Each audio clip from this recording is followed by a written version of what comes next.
Have you ever felt as if your life was lived behind a glass wall? You're in here and the whole world is out there. That sense of being a separate self feels so natural that we hardly ever question it.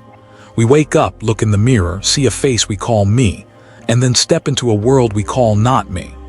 It seems so obvious, so unquestionable that we rarely pause to ask, is this division real, or is it just a habit of perception? The Buddha, more than 500 years ago, invited people to look more closely. Not to accept a theory, not to believe a philosophy, but to observe life itself. And the moment we do, the boundaries we thought were so solid begin to dissolve. Take something so ordinary that we overlook it, the breath. You inhale, and what was outside suddenly becomes inside.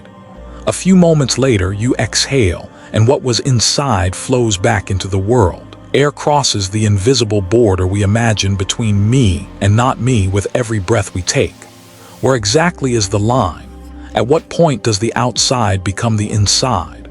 The harder you look, the fuzzier that line becomes until you realize it isn't really there. This simple truth is more radical than it sounds, because if even your breath cannot be contained within a fixed me, then maybe nothing else can either. Perhaps the sense of being an isolated individual is less of a fact and more of a story we keep telling ourselves. And it's not just about the breath. Think about the food on your plate. The apple you bite into carries the soil, the rain, the sunlight, the farmer's hands, the truck that delivered it, the grocery store that displayed it. Every bite is a living chain of connection, stretching across time and space, collapsing into the simple act of eating. When you see that clearly, the apple is no longer just an apple. It's the earth and the sky and the labor of countless lives, all converging in this moment to sustain you. Suddenly, the illusion of separation begins to wobble. You start to notice that what you call you has never been self-contained. Your body, your thoughts, your emotions, all of them are shaped by conditions. Your laughter carries echoes of your parents. Your language flows from a culture you didn't invent. Your very cells are borrowed from the stars. The more deeply you look, the more you see. The boundaries are only drawn in our minds. And yet, we cling to this sense of separation because it gives us the illusion of control. If I am me and you are you, then I can protect myself, defend myself, and carve out a little island of certainty in the middle of chaos. But this false sense of security also brings fear, loneliness, and conflict. Because the more we try to guard the walls around our identity, the more we feel threatened whenever those walls are touched. The Buddha's wisdom begins exactly here, by showing us that the walls are not real. When we let go of the illusion of being a separate self, we don't lose anything. On the contrary, we discover a freedom we never knew we had. To see that everything is connected is not to dissolve into nothingness, but to awaken into fullness. Imagine standing at the edge of the ocean, watching a wave rise. If you look only at the surface, you might say, that's a wave. But can the wave exist apart from the ocean? Can it exist without the wind, without gravity, without all the forces of nature dancing together in harmony? The wave is not a separate thing, it's the ocean itself, expressing in a momentary form. And when it falls back, nothing is lost. The wave has always been water, always been ocean. What if the same is true for us? What if what we call I is simply a wave in the vast ocean of life, temporary, dynamic, connected to everything, never separate? Then the story of isolation begins to unravel, and with that unraveling comes peace. This isn't just an abstract idea. You can feel it directly in your own experience. Try this, close your eyes and listen. Notice the sounds around you, the hum of a fan, a bird outside, the faint rhythm of your own heartbeat. None of these sounds are separate from you. They are part of the field of awareness that you call your life. The world is not outside of you, it's happening with you in you as you. And here's the beautiful part. When you begin to see this, something shifts in the heart. That constant tension of protecting a fragile self starts to loosen. Fear loses its grip, loneliness fades, and compassion naturally arises. Because how could you harm another when their life flows into yours as seamlessly as breath? How could you look at the world as out there, when it has always been right here. This is why the teaching of interdependence is so transformative. It is not just a philosophical claim, it's a practice of seeing clearly. Once you glimpse it, even for a moment, you begin to realize that the story of separation was never the full truth. And so, the journey begins not with complicated doctrines or metaphysical speculation, but with something as simple as breathing in and breathing out. Each breath is a reminder. The boundary you thought was there is not there. Each breath whispers, you belong to the whole and the whole belongs to you. When that insight touches the heart, the illusion of being a lonely island fades. What remains is an unshakable sense of belonging, a quiet joy in knowing that life is not happening to you, but through you, with you, and as you. If the illusion of separation begins to dissolve with something as simple as a breath, then where does this insight lead us? The Buddha pointed to a truth so profound that it overturns the way we see everything, the truth of emptiness, or Śūnyatā. Now, emptiness is one of the most misunderstood teachings in all of Buddhism. When people hear the word, they imagine nothingness, a void, a kind of cosmic blank screen. But that is not what the Buddha meant. Emptiness does not mean that nothing exists. It means that nothing exists independently. Nothing has a separate, permanent, unchanging essence of its own. Take a flower. At first glance, it seems like a simple, solid object. You can hold it in your hand, admire its colors, breathe in its fragrance, but look deeper. Where did this flower come from? It carries within it the soil, the rain, the sunlight. Without the earth, without the clouds, without the warmth of the sun, there could be no flower. And even now, as you hold it, the flower is not static. It is in constant transformation. Cells dying, cells growing, petals slowly fading, color shifting, scent dispersing into the air. If you really search for the flower as a fixed, independent thing, you won't find it. The flower is empty, empty of a separate, permanent self.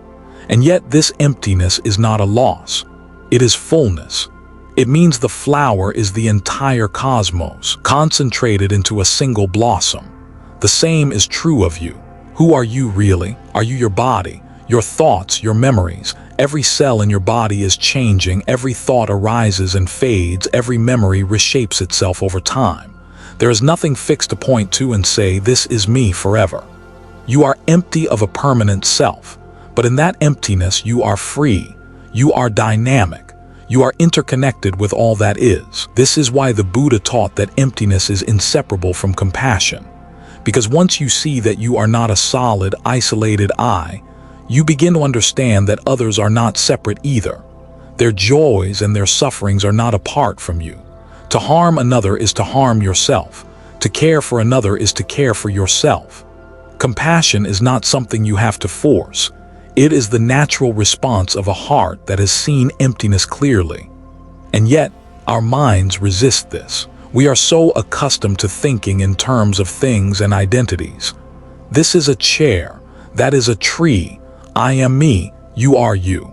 The mind wants to freeze reality into solid blocks, but life refuses to be boxed in.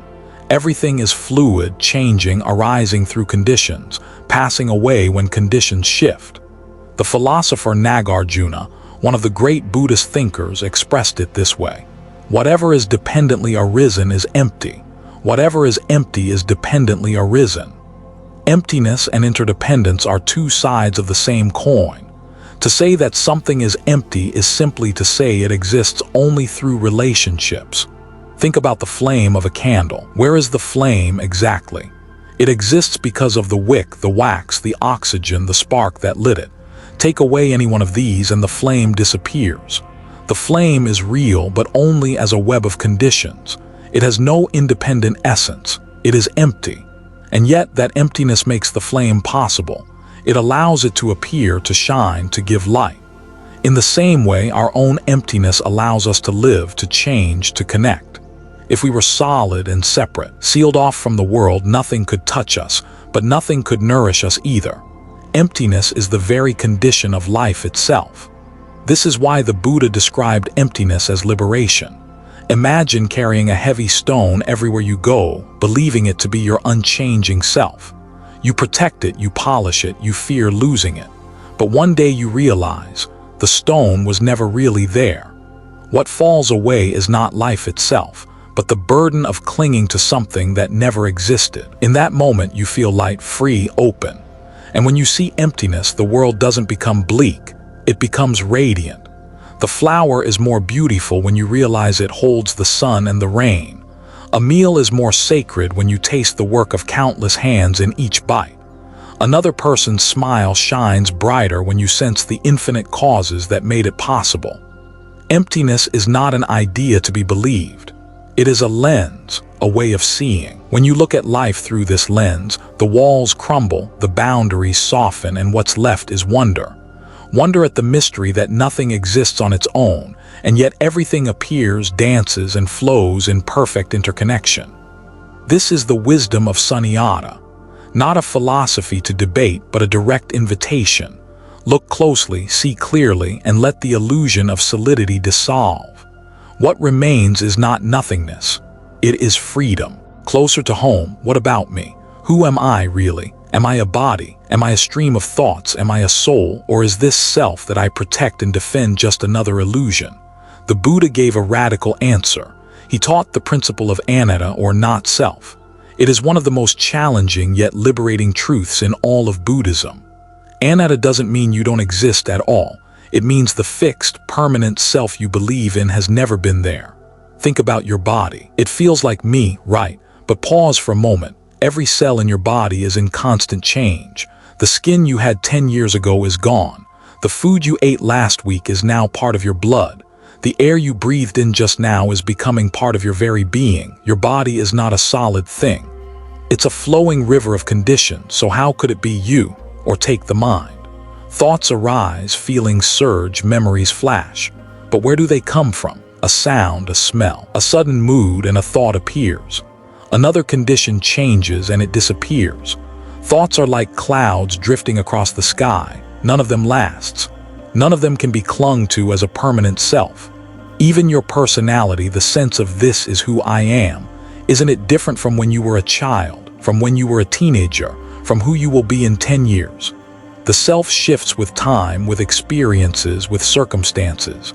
So where is the solid I? The Buddha once guided his disciples in the Anattā a letter 1E47 Sutta, pointing to the body, feelings, perceptions, thoughts, and consciousness itself.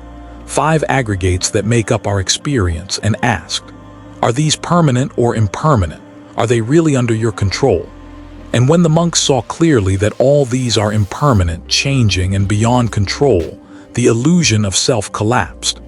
At first, this may sound unsettling. If there's no fixed self, who am I? Who is living this life? But the Buddha insisted this insight is not depressing, it is liberating.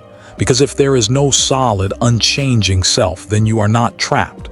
You are not confined to a rigid identity. You are free to transform, free to flow, free to connect with all of life. Imagine carrying around a heavy mask, believing it to be your real face. You polish it, you defend it, you fear it breaking. But one day, you realize it was never your true face. You gently set it down.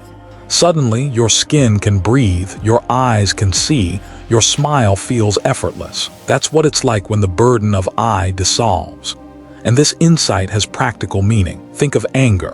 When we're angry, we say, I am angry, but look closer. Anger arises because of conditions, stress, fatigue, unmet expectations. It flares up, burns for a while, and then fades. Is it really you, or is it just a passing storm? If you can see anger not as me, but as a temporary state, you don't have to be its prisoner. The same with sorrow. We cling to loss, to regret, saying, my pain defines me. But sorrow too is conditioned. It blooms from memory, attachment, longing, and it will fade as conditions shift. You are not sorrow, you are not anger, you are not fear. These are visitors, they come and go, the house is not theirs. And so Anattā is not just philosophy, it is a medicine for suffering. When you stop clinging to a fixed me, the world softens. Life becomes lighter. You start to see that the self you defend so fiercely is like a mirage in the desert, appearing real from a distance but dissolving when you get close. But here's the beauty. Realizing the self is empty doesn't make you vanish. It makes you more alive, because you are not locked into I am this, I am that. You are free to meet each moment freshly, free to respond with compassion instead of defending an ego, free to live as part of the great web of life, instead of as an isolated island. A Zen master once said, "When I let go of who I am, I become everything." This is the gift of Anattā. The self that was never really there becomes the doorway to boundless connection. So the question is not, who am I? The deeper question is, without clinging to this illusion of I, how will I live? How will I love? How will I awaken? When we begin to see that the self is not fixed, that everything is empty of independent existence, it opens a door, not just into Buddhist thought, but into a dialogue with the entire history of human philosophy. For centuries, thinkers in the West have wrestled with the same questions. What is the self? What is real? What is the nature of existence? Take the ancient Greek philosopher Heraclitus. He declared, "You cannot step into the same river twice." Why? Because the river is always changing, always flowing, and so are you. The insight is strikingly close to what the Buddha taught about impermanence, that life is a constant flow, that nothing remains fixed. Later, the philosopher Descartes made his famous claim, "I think, therefore I am." For him, thought was the foundation of identity. But the Buddha might smile gently and ask, "Who is this I that thinks?" Because in Buddhist wisdom, thoughts are fleeting, not proof of a permanent self, but evidence of the very opposite, momentary processes arising and passing, without a solid thinker behind them. Even modern science echoes this. Neuroscience shows that what we call the self is not located in one place inside the brain. It is a network of processes, memory, sensation, cognition, all interacting. The sense of a stable I is like a story the brain keeps telling itself. A useful story, yes, but not the ultimate truth. And yet here is where Buddhist wisdom takes the next step. Western philosophy often stops at analysis, breaking reality into pieces, questioning concepts, searching for logical certainty. Buddhism does not reject analysis, but it goes further. It asks, how does this insight help us live? How does it free us from suffering? Because wisdom is not just for the mind, it is for the heart. To see impermanence is not only to win a debate, but to loosen our fear of change. To see not self is not just to challenge identity, but to soften our clinging, our pride, our loneliness. Philosophy becomes medicine. For example, the German philosopher Schopenhauer saw life as suffering, full of desire that never ends. His view was bleak, heavy with pessimism. But the Buddha too saw that craving is the root of suffering, yet instead of despair, he offered a path of liberation. Where Schopenhauer saw endless thirst, the Buddha showed the possibility of quenching it through awakening. Or take existentialists like Sartre and Kamma. They insisted that life has no fixed meaning, that we are thrown into a world without inherent purpose. Buddhism would agree, existence has no solid essence. But instead of leaving us in absurdity, it reveals freedom. If there is no fixed meaning, then we are free to create meaning, moment by moment, through compassion, awareness, and connection. In this way, Buddhist wisdom doesn't deny the questions of Western philosophy. It embraces them and transforms them. Where the West often asks, what is truth? Buddhism asks, what frees the heart? And here lies a key difference. In much of Western thought, knowledge is something we accumulate. We build theories, construct systems, debate ideas. But in Buddhism, wisdom is something we uncover. It is not about adding more, but about peeling away illusions. Not about holding on to truth, but about letting go of falsehood. It's like polishing a mirror. The mirror doesn't gain anything new. It simply reveals what was always there. When the dust of false beliefs and clinging falls away, what shines is reality itself. And perhaps this is why Buddhist teachings resonate so deeply even in the modern world. Because despite all our technological progress, despite the endless sea of information, human beings are still asking the same questions. Who am I? Why do I suffer? How can I live in peace? Buddhist wisdom doesn't dismiss these questions. It meets them with simplicity, clarity, and compassion. It says, You don't have to solve existence like a puzzle. You can experience it directly. You can breathe, look, and awaken to the truth that has been here all along. So as East and West meet, a new picture emerges. Philosophy gives us tools to question, to probe, to think critically. Buddhism gives us tools to see, to practice, to awaken. Together, they reveal that wisdom is not the property of one culture, but the birthright of every human being. And the journey does not end here. Because the more we see the limits of the self, the more we open to something greater, the vast web of interconnection that holds us all. Imagine standing in a forest after a fresh rain. You look at a single leaf glistening with water. At first glance, it's just a leaf. Simple, ordinary. But if you look deeper, you start to see the entire universe in that leaf.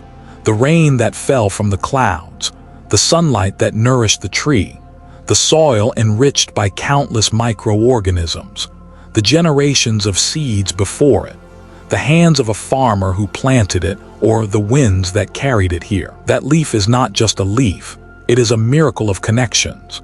This is what the Buddha called P a letter 1e6d ICC a S a MUPPA macron D, often translated as dependent origination.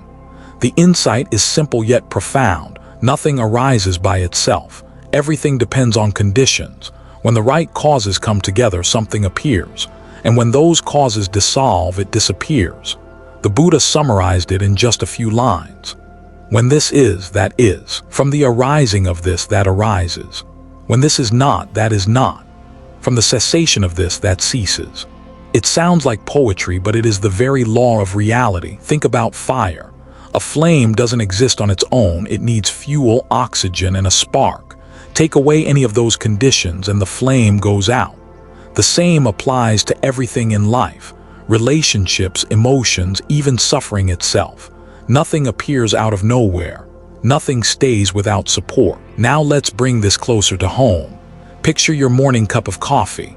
The warmth in your hand is not just coffee, it's a web of causes. The soil where beans were grown, the rain and sun, the farmers who harvested them, the ships and trucks that carried them across oceans, the person who roasted and packaged them, the kettle in your kitchen, the electricity that boiled the water. All of it converged in this moment. Without any one link, there would be no coffee, and the same law operates within your mind. You taste the coffee, contact arises. That contact gives rise to a pleasant feeling. That pleasant feeling may lead to craving, a desire for another sip, or perhaps for more tomorrow. Step by step, condition after condition, a chain unfolds. Contact, feeling, craving, grasping. This is how the mind works, not in random chaos, but in patterns of cause and effect. At first, this can feel almost mechanical, but here lies the beauty. If suffering arises because of conditions, it can also end because of conditions. If anger comes from exhaustion, then rest weakens it. If sadness comes from isolation, then kindness and connection heal it. If craving grows from emptiness, then awareness can dissolve it. Nothing is permanent because nothing stands alone. This truth doesn't make life colder, it makes life full of possibility. It means that no pain is eternal, no habit is unchangeable, no wound is beyond healing. The conditions that give rise to suffering can be understood, transformed, and released. And when they are, freedom dawns. Other traditions, too, have glimpsed this mystery. In the Tao Te Ching, it is said, "The Tao gives birth to one, one gives birth to two, two gives birth to three, and three gives birth to the 10,000 things." The echo is clear. Life is not a collection of isolated objects, but a dance of unfolding processes, always flowing, always arising from what came before. Let's ground this in a story. There was once a farmer who complained endlessly about his broken plow. He cursed his bad luck and blamed the heavens. But when a neighbor asked gently, "Where did the plow come from?" the farmer began to trace its story. The wood from the forest, the iron from the earth, the blacksmith who forged it, the trader who sold it, the many hands and conditions that made it possible. Suddenly, even the broken plow was no longer just a symbol of misfortune, but a reminder of interconnection. His anger softened. Gratitude began to grow. This is the shift dependent origination invites us into. Instead of seeing ourselves as isolated victims of life, we begin to see the web of conditions that shape every moment. And in that seeing, responsibility awakens. Because if conditions shape the world, then our choices, our words, our thoughts, our actions also become conditions that ripple outward. When we plant seeds of kindness, patience, or truth, those seeds don't vanish. They become part of the great web. They touch others, who in turn shape the conditions of countless more lives. And when we plant seeds of anger, greed, or harm, those too ripple outward. In a universe woven of interdependence, nothing is insignificant. So when you breathe, you are not just breathing for yourself. You are breathing with the trees that give you oxygen. When you speak, you are not just moving air. You are shaping the lives of those who hear you. When you choose compassion, you are not just being nice. You are shifting the very fabric of reality toward healing. Dependent origination is not only a teaching to think about, it is a truth to live by. It teaches us that every moment is connected, that every choice matters, and that nothing, absolutely nothing, stands alone. And when we really feel this in our bones, something extraordinary happens. The world stops being a stage of separate actors and becomes a living web. We are no longer spectators, no longer isolated selves trying to survive. We are participants, co-creators in the dance of existence. We've seen how everything in life arises through conditions. The rain, the soil, the farmer, the leaf, the coffee in your morning cup. But what about the inner world? What about the storms of thought and emotion that move through us each day? The Buddha revealed that the law of dependent origination is not just about the universe outside. It operates with precision inside our very minds. He described a chain, a sequence of links, showing how suffering takes root. It begins not with anger or craving, but with ignorance, the failure to see reality as it truly is. Ignorance is like a blindfold. With it on, we stumble, we grasp, we fear. From ignorance arises mental formations, tendencies, habits, the seeds of thought and action. These, in turn, give rise to consciousness, the spark of awareness that takes shape from past conditions. Consciousness links to name and form, the mental and physical elements that make up experience. From there arise the 6 sense bases, our eyes, ears, nose, tongue, body, and mind. Once we have senses, contact is inevitable. We see, hear, smell, taste, touch, think. And from contact springs feeling pleasant, unpleasant, or neutral. Now here is where the chain tightens. When a pleasant feeling arises, craving appears. I want more of this. When an unpleasant feeling arises, aversion appears. I want this gone. And with craving comes clinging, holding on tightly to what we desire or pushing away what we fear. From clinging, becoming. From becoming, birth. And with birth, inevitably, comes aging, decay, and death, along with sorrow, lamentation, and despair. This is the 12 links of dependent origination. The Buddha traced suffering step by step, like following footprints in the sand, showing us how each condition feeds the next until we find ourselves caught in the cycle of samsara, rebirth after rebirth, moment after moment of struggle and dissatisfaction.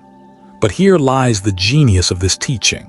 If suffering arises through conditions, it can also cease through conditions. If we can interrupt the chain anywhere along its path, the whole cycle begins to unravel. For example, contact leads to feeling. But if in that moment of feeling we bring awareness, we can see it for what it is, just a pleasant or unpleasant sensation, not mine, not permanent. Then craving has no fertile ground to grow. Or if craving does arise, but we meet it with mindfulness, we can notice. Ah, here is the wanting, here is the grasping. Just by noticing, we loosen its grip. Without clinging, there is no becoming. Without becoming, there is no rebirth of suffering in that moment. Think of anger again. Someone says harsh words. Contact is made, sound reaches the ear. Feeling arises, unpleasant, sharp, painful. Instantly, craving appears. I want this to stop. I want to strike back. Clinging strengthens it. How dare they insult me? Becoming follows. I am angry. I will act. And suffering erupts. But if, at the moment of unpleasant contact, mindfulness steps in, the cycle can change. We see, these are just words, just vibrations in the air. We feel, this is discomfort, a passing heat in the chest. Without labeling it me or mine, anger loses fuel. The chain is broken. This is why meditation is so central in Buddhism. It trains us to see the chain as it unfolds. Normally, the links move so quickly we barely notice. We jump from contact to craving in the blink of an eye. But when the mind slows down, we can catch the subtle shifts. We can watch the chain like a film in slow motion. And in that seeing, freedom becomes possible. The Buddha compared this process to a fire. Ignorance is the spark, craving and clinging are the fuel, and suffering is the blaze that follows. But remove the fuel and the fire naturally goes out. This is nirvana, not a place, not an escape to another world, but the extinguishing of the fire of craving and ignorance within. It's important to note, the chain of dependent origination is not a dogma to memorize. It is a mirror for our lives. Every moment we can ask, where am I in this chain? Am I caught in craving? Am I clinging? Or can I let go right here and step into freedom? A story is told of a monk who asked his teacher, "How can I escape the wheel of suffering?" The teacher replied, "Look carefully at the wheel as it turns. If you can see the spokes, you can step between them." That is what this teaching gives us. The ability to step between the spokes, to interrupt the automatic cycle, to see that what feels inevitable is actually conditioned and therefore transformable. So dependent origination is not just a cosmic law, it is a map of the mind. And when we follow it closely, it leads us out of illusion and into clarity. It shows us that freedom is not found by escaping life, but by understanding the very conditions that shape it. We've seen how the mind spins its chain of causes and conditions, how ignorance leads to craving and craving to suffering. But what about the choices we make within that web? Are we helpless passengers, carried along by forces we cannot control? The Buddha's answer is both simple and deeply empowering. We shape the future through intention. This is the meaning of Kamma. Kamma is often misunderstood. Many think of it as fate, a cosmic scoreboard, a divine system of rewards and punishments. But the Buddha himself corrected this view. He said clearly, "It is intention, monks, that I call Kamma." Not action alone, but the mental force behind action. Not what we do by accident, but what we do deliberately, with purpose, with thought. Every intention is like a seed. Plant a seed of anger and sooner or later you walk through the thorns of resentment. Plant a seed of kindness and in time, you rest in the shade of compassion. The field of life always bears fruit. The question is, what seeds are we planting? Imagine a single word spoken in irritation. A sharp tone, a dismissive phrase. It may take only a second, but it plants a seed in the heart of another person. That seed may grow into hurt, distance, mistrust. Days later, weeks later, the fruit of that intention returns. A cold silence, a closed door. And we wonder, why has the world become so harsh? Not realizing it was our own seed that set the cycle in motion.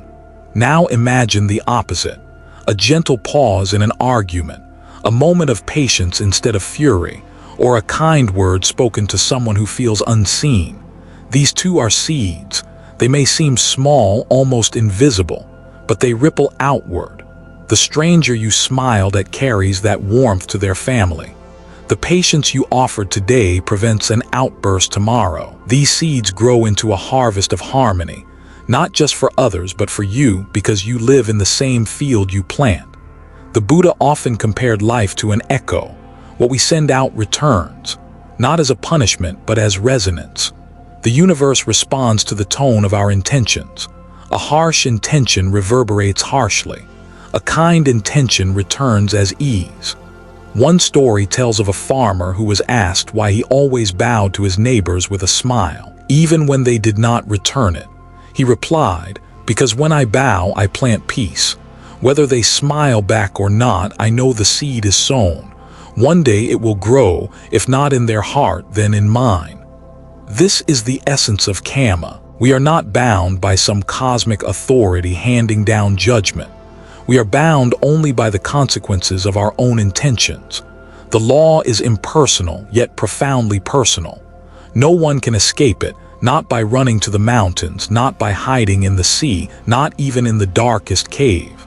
As the Buddha said, nowhere in this world can you escape the results of your actions. But this truth is not meant to frighten us. It is meant to free us, because if the future is shaped by intention, then we are never powerless. Even in the smallest moment, we hold the brush that paints tomorrow.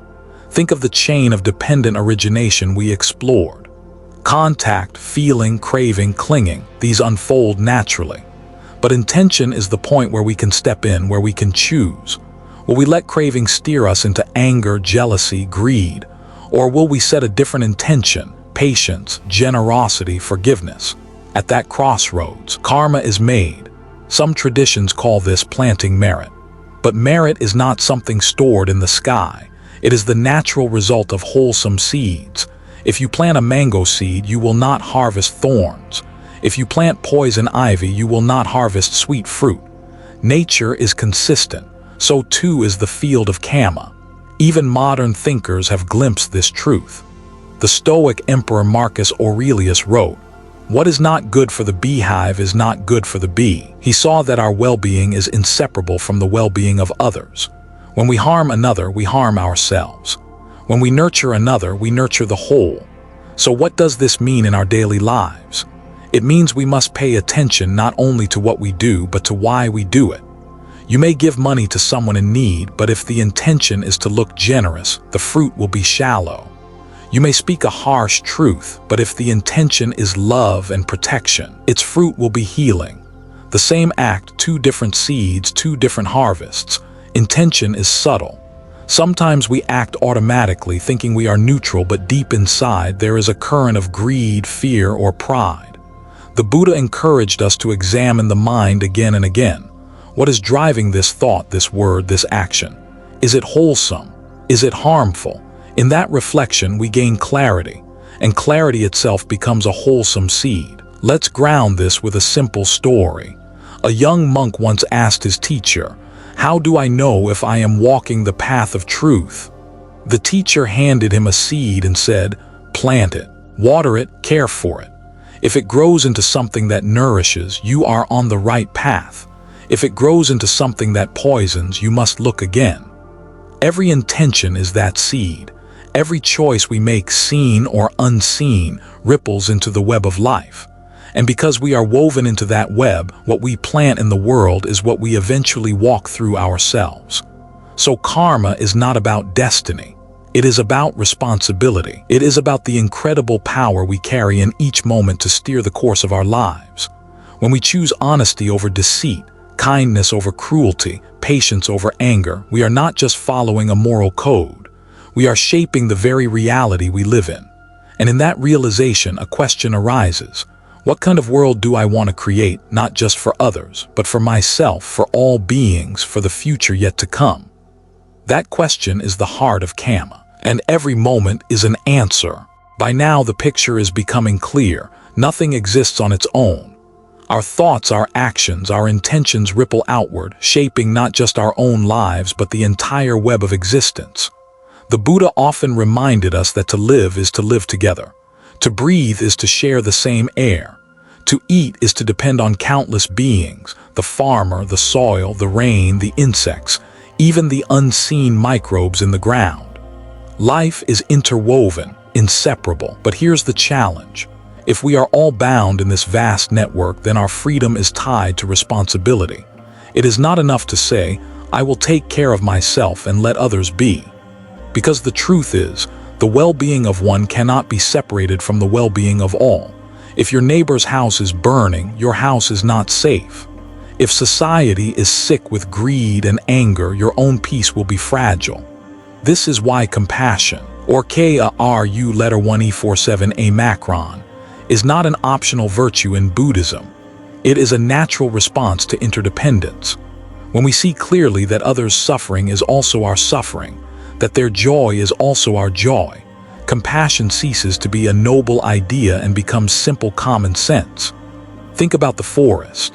A single tree may look like it stands alone, but beneath the soil, its roots are entwined with others through vast fungal networks, exchanging nutrients, sharing signals, even warning of danger. If one tree is poisoned, the whole forest feels it. If one thrives, the network strengthens. Humans are no different. Though we appear separate, beneath the surface we are connected always. Responsibility, then, is not a burden.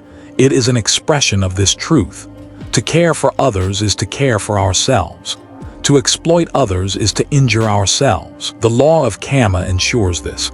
Every intention we plant grows within the same shared field. But compassion is more than seeing suffering, it is choosing to respond. Sometimes that response is grand, feeding the hungry, building schools, working for justice. Sometimes it is small, a kind glance, a moment of patience, a gentle word to someone who feels unseen. In truth, there are no small acts of compassion because each one shifts the web. Like a pebble dropped in water, the ripples travel far beyond what we can see. A story is told of a woman who asked the Buddha how to practice compassion in a life filled with hardship. He told her, "Begin with one drop, a drop of kindness for yourself, a drop for those closest to you, a drop for those far away, and soon you will see that the drops become a river." This is the path of metta, loving kindness. It begins with the recognition that all beings, like ourselves, wish to be happy and free from suffering. Even those who hurt us, even those who seem lost in anger or greed, are seeking the same freedom, though in misguided ways. When we hold this truth in our hearts, resentment begins to soften. The walls of us versus them begin to crumble, and here lies the power of compassion. It dissolves separation. When we truly see another as ourselves, the illusion of isolation fades. What remains is intimacy with life, a tenderness toward all beings. This tenderness is not weakness. It is strength born of wisdom. To hate is easy. To love in the face of pain requires courage. But how do we cultivate compassion in a world so often filled with cruelty? The Buddha taught that it begins with seeing clearly. Suffering is real. Ignorance, greed, and hatred are real. But so is the capacity of the heart to open. So is the possibility of change. When we encounter suffering, our own or another's, we can choose to turn away, to harden, or we can choose to lean in, to let the heart feel. Compassion is not about fixing everything. It is about being present, bearing witness, and offering what we can. Sometimes that is a helping hand. Sometimes it is simply a listening ear. Sometimes it is silent prayer, but always it is the refusal to let suffering isolate us. And in this way, responsibility and compassion become two sides of the same coin. Responsibility reminds us, my actions matter, they ripple outward. Compassion reminds us, others' lives matter too. Their joy and sorrow are bound with mine. Together they form the ethical heart of Buddhism, a path not only of wisdom but of love. So as we live within this vast web, the question arises, what threads will I weave? Will I add knots of greed and anger, or will I weave threads of kindness, patience, and care? The fabric of the world is being woven every moment, and each of us holds the thread in our hands. And when enough of us choose compassion, when enough of us take responsibility, the web itself transforms. It becomes not a net of suffering, but a tapestry of awakening. When the illusion of separateness begins to fade, something remarkable happens inside us. The sharp edges of fear, anger, and defensiveness soften. What once felt like walls around the heart begin to crumble. And from that openness, compassion naturally flows, like water finding its way downhill, needing no effort, no command, simply following the truth of gravity.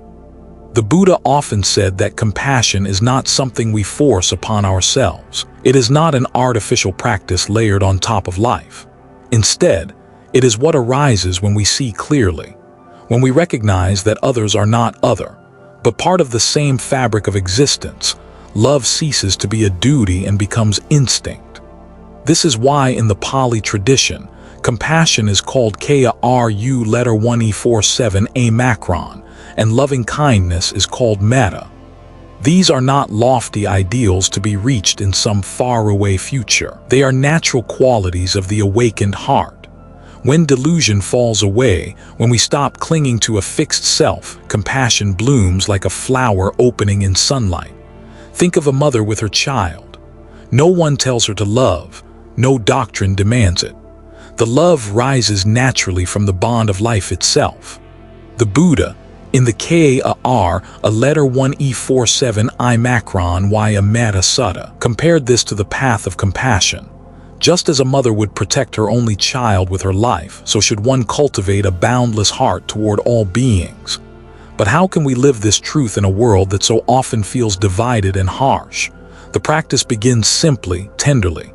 In meditation, we start by wishing ourselves well. May I be happy. May I be safe. May I be free from suffering. Then gradually we expand. May my loved ones be happy. May strangers be happy. May even those who hurt me be free from suffering. Finally, we extend this wish to all beings, seen and unseen, near and far, human and beyond human. At first, this may feel like imagination, but over time, the heart learns to trust its own vastness. The circle of care widens, and what once felt impossible begins to feel natural. Modern science, in its own way, has stumbled upon glimpses of this truth. In quantum physics, the phenomenon of entanglement shows that particles once connected remain linked, no matter how far apart. A change in one instantly affects the other. Some physicists, like David Bohm, spoke of this as a sign of an underlying unity, a hidden wholeness. Buddhism teaches the same, not through equations but through silence and insight. Beneath appearances, life is indivisible. And when we live from this indivisibility, compassion is no longer something we practice. It becomes who we are. We see the face of a stranger and we recognize a brother. We hear the cry of an animal and we sense our own longing. We watch the earth suffer under human greed and we feel it as our own wound. Let me share a story. Once, a monk was traveling when he saw a bird struggling in a net set by hunters. The bird's cries pierced his heart. Without hesitation, he freed the bird, knowing full well that he could face punishment for interfering.